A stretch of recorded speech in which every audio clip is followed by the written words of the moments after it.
ସମସ୍ତଙ୍କ ପାଇଁ ଆଜି ସୁନ୍ଦର କଥାଟିଏ ଅଛି। ମୂର୍ଖଙ୍କ ଠାରୁ ଦୂରେଇ ରହିବା, ତାହେଲେ ଆମେ ନିଜକୁ ନିଜ ଭବିଷ୍ୟତକୁ ସୁରକ୍ଷିତ ରଖିପାରିବା। କେବେ ହେଲେ ମୂର୍ଖଙ୍କ ସହ ଯୁକ୍ତି କରିବା ନାହିଁ, କେବେ ହେଲେ ମୂର୍ଖଙ୍କ ପାଖରେ ରହିବା ନାହିଁ। ଦେଖିବା ସେ ସମ୍ପର୍କରେ ଗୋଟିଏ ସୁନ୍ଦର ଶ୍ଲୋକ ଅଛି। ମୂର୍ଖସ୍ତୁ ପରିହର୍ତ୍ତବ୍ୟ ପ୍ରତ୍ୟକ୍ଷ ବିପଦ ପଶୁ ଭିନ୍ନତି ବାକ୍ଶଲ୍ୟେନ ଅଦୃଷ୍ଟ କଣ୍ଟକ ଯଥା। ମୂର୍ଖସ୍ତୁ ପରିହର୍ତ୍ତବ୍ୟ ପ୍ରତ୍ୟକ୍ଷ ବିପଦ ପଶୁ ଭିନ୍ନତି ବାକ୍ଶଲ୍ୟେନ ଅଦୃଷ୍ଟ କଣ୍ଟକ ଯଥା। ମୂର୍ଖ ବ୍ୟକ୍ତିଙ୍କୁ ଦୁଇ ଗୋଡ଼ିଆ ପଶୁ ବୋଲି ଆକ୍ଷେପ କରାଯାଇଥାଏ। ତେଣୁ ସେମାନଙ୍କ ଠାରୁ ନିଜକୁ ଯଥାସମ୍ଭବ ଦୂରେଇ ରଖିବାକୁ ସତତ ଚେଷ୍ଟା କରିବା ଦରକାର। କାରଣ କ'ଣ ଜାଣିଛନ୍ତି? ଏ ମୂର୍ଖମାନେ ସର୍ବଥା ବିବେକ ଶୂନ୍ୟ ଅଟନ୍ତି। ଉଚିତ ଅନୁଚିତ ଜ୍ଞାନ ସେମାନଙ୍କର ନଥାଏ। ସେମାନଙ୍କୁ କିଛି ବୁଝାଇ ହୁଏ ନାହିଁ କି ସେମାନେ କେବେ ବି ବୁଝିବା ଅବସ୍ଥାରେ ନଥାନ୍ତି। ତେଣୁ ସେପରି ଲୋକଙ୍କୁ ଅତି ଶୀଘ୍ର ତ୍ୟାଗ କରିବା ଦରକାର।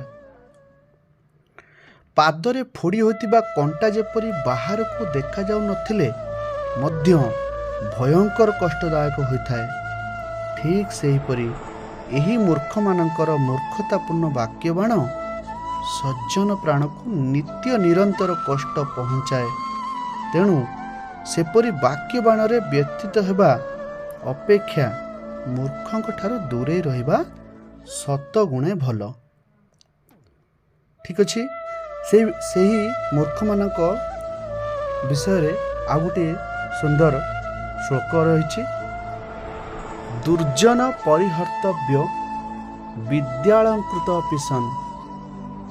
ଦୁର୍ଜନ ପରିହର୍ତ୍ତବ୍ୟ ବିଦ୍ୟାଳଙ୍କୃତ ପିସନ୍ ବିଦ୍ୟାଳଙ୍କାର ଅପିସନ୍ ମଣିନା ଭୂଷିତ ସର୍ପ କି ମଶୌ ନ ଭୟଙ୍କର। ତାହେଲେ କ'ଣ କହୁଛି ସେ ଶ୍ଲୋକର ଅର୍ଥ ଦେଖିବା।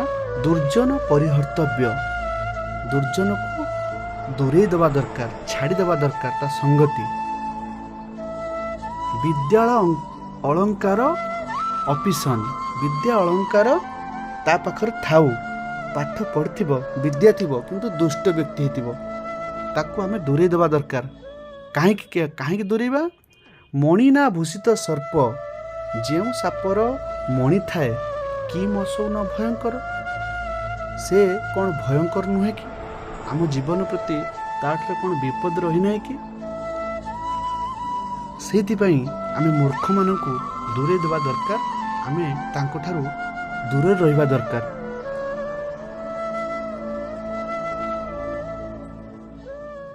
ମଧ୍ୟ ସୁନ୍ଦର ଶ୍ଲୋକଟିଏ ରହିଛି। ସାପଠାରୁ କିପରି ଭୟଙ୍କର ଦୁର୍ଜନ ଦୁଷ୍ଟ ବ୍ୟକ୍ତି ଆମେ ଜାଣିପାରିବା।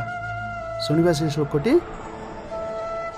ସର୍ପ ଦୁର୍ଜନୟୋ ମଧ୍ୟେ ବରଂ ସର୍ପ ନ ଦୁର୍ଜନ।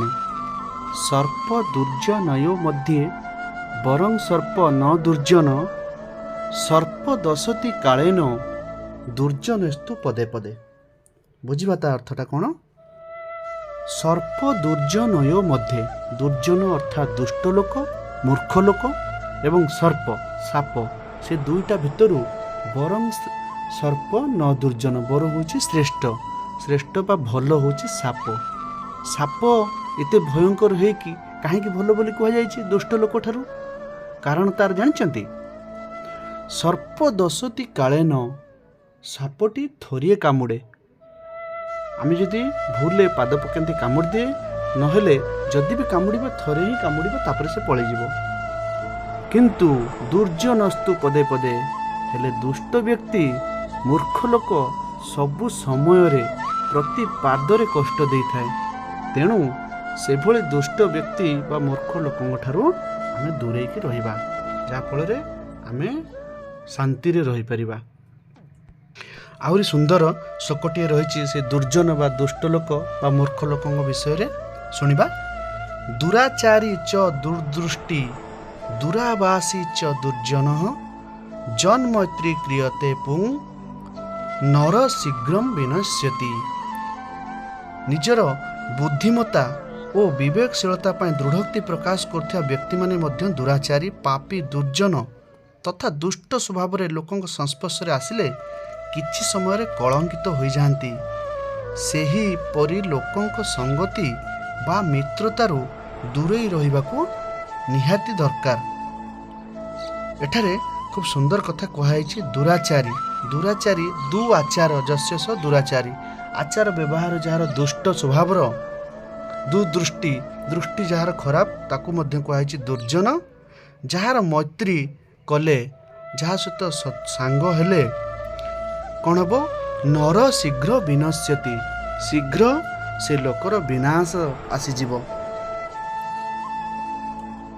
ଦୁର୍ଜନ ସ୍ୱଭାବର ଲୋକ, ଖଳ ଲୋକମାନେ କୋଇଲା ଖଣି ପରି ଅଟନ୍ତି। କୋଇଲାକୁ ହାତ ଲଗାଇଲେ ହାତ ନିଶ୍ଚୟ କଳା ହେବ। ଯେତେ ପରିଷ୍କାର ପରିଚ୍ଛନ୍ନ ରହିଲେ ମଧ୍ୟ କିଛି ସୁଫଳ ମିଳିବ ନାହିଁ। ଦେହ ହାତ କଳା ହେବ ହିଁ ହେବ। ଆହୁରି ପୁଣି କୋଇଲା ଜ୍ୱଳନଶୀଳ ହୋଇଥିବାରୁ ତହିଁରୁ ନିର୍ଗତ ତାପର ପ୍ରଭାବ ନିଶ୍ଚୟ ପଡ଼ିବ। ଦେହ ହାତ ସହିତ ମନ ମଧ୍ୟ କାଳିମାଯୁକ୍ତ ହୋଇଯିବ। ତେଣୁ ବୁଦ୍ଧିମାନ ଲୋକ ଏପରି ପରିସ୍ଥିତିରେ ସଜାଗ ରହି ସେହି ମୂର୍ଖ ଲୋକ ଦୁର୍ଜନ ଠାରୁ ଦୂରେଇ ରହିବା ଉଚିତ।